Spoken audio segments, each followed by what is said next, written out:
జయ శ్రీరామ్.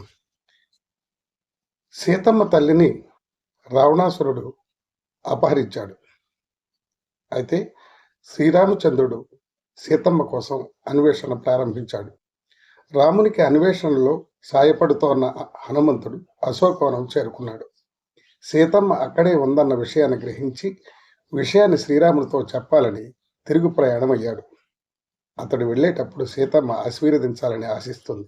అయితే ఆ వనంలో ఉన్న పుష్పాలు ఆమె చేతికి అందవు. దాంతో పుష్పాలకు బదులుగా తమలపాకులను కోసి ఆంజనేయుని తల మీద పెట్టి దీవిస్తుంది. అందుకే హనుమంతునికి తమలపాకు ప్రీతిపాత్రమైనది. అది మాత్రమే కాదు, సీతమ్మ వద్ద నుంచి తిరిగి వెళుతూ ఆకాశంలో పయనిస్తూ గట్టిగా హోంకరిస్తాడు ఆంజనేయుడు. అది విన్న వానరులకు విషయం అర్థం అయిపోతుంది. ఆంజనేయుడు ఖచ్చితంగా సీతమ్మ జాడ తెలుసుకుని వస్తున్నాడని అర్థం చేసుకున్నారు.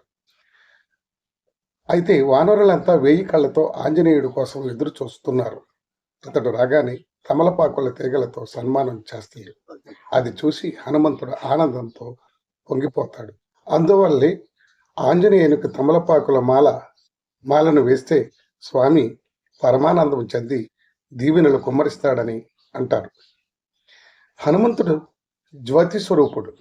ఆయన్ని పూజిస్తే కష్టాలు మాయమవుతాయి, అవరోధాలు తొలగిపోతాయి.